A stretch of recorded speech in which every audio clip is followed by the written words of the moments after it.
असफलता से सफलता की ओर आखिरकार प्रक्षेपण की घड़ी आ ही पहुंची। इस क्षण के लिए हम लोगों ने 7 बरस अथक परिश्रम किया था। हमारे दल के सभी लोग सांस थामे भारत के पहले उपग्रह प्रक्षेपण यान यानी सैटेलाइट लॉन्च व्हीकल SLV-3 के प्रक्षेपण की प्रतीक्षा कर रहे थे। उल्टी गिनती शुरू हुई। 10, 9, 8, 7, 6, 5, 4, 3, 2, 1, lift off!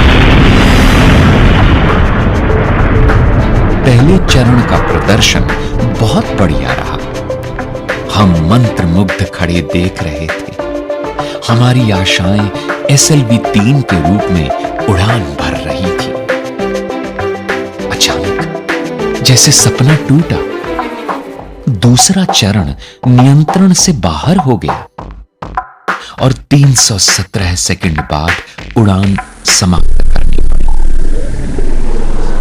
पूरा ढांचा समुद्र में जा गिरा। हमारी आशाएं धराशायी हो गई। एक पल जादू था और दूसरे ही पल गहरी हताशा। हम में से ज्यादातर के लिए यह घटना एक बड़ा सदमा थी। मैं क्रोध और हताशा से भर उठा। एक संवाददाता सम्मेलन का आयोजन किया गया था, जिसमें प्रक्षेपण की असफलता के कारणों पर चर्चा होनी थी। मैं SLV-3 की असफलता के लिए खुद को जिम्मेदार मान रहा था और मन ही मन डर से कांप रहा था।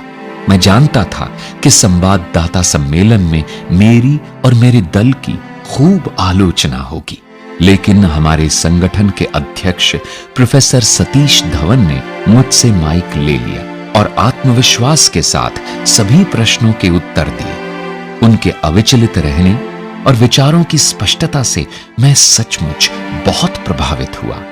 प्रोफेसर धवन ने कहा, ये अभियान बहुत जटिल होते हैं। हमें पता लगाना होगा कि गलती कहाँ हुई। गलती ठीक करनी है और फिर निश्चित रूप से देखना है कि ऐसी गलती दोहराई न जाए।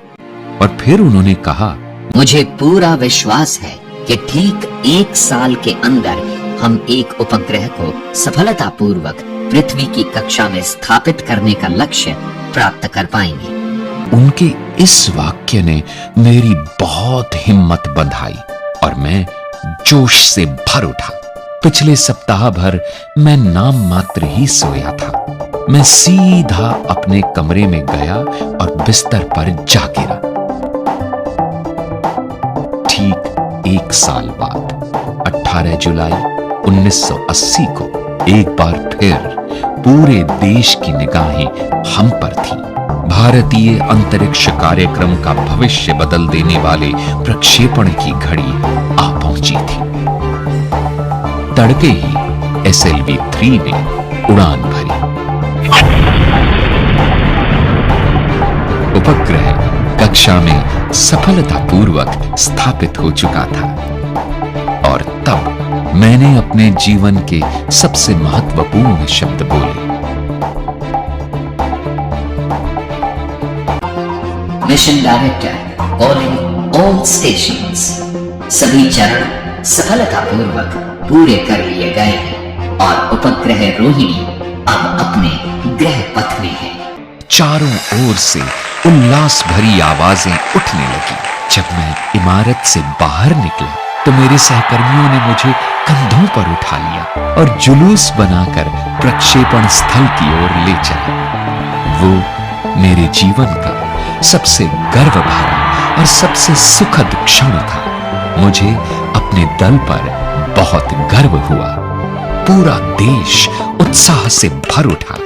भारत उपग्रह प्रक्षेपित करने की क्षमता से संपन्न देशों के छोटे से समूह में शामिल हो गया था। हर अखबार के पहले पृष्ठ पर उपग्रह के सफल प्रक्षेपण की खबर थी। एक बार फिर संवाददाता सम्मेलन हुआ। मैंने प्रोफेसर धवन से अनुरोध किया कि संवाददाता सम्मेलन वे ही संबोधित करें।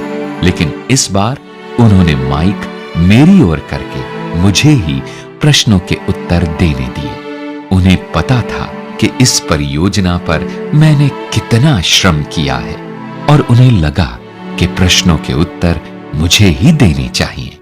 उस दिन मैंने सीखा कि दल का नेता अपने दल का मार्गदर्शन कैसे करता है। वो असफलता का दोष खुद लेकर सफलता का श्रेय अपने दल को देता है।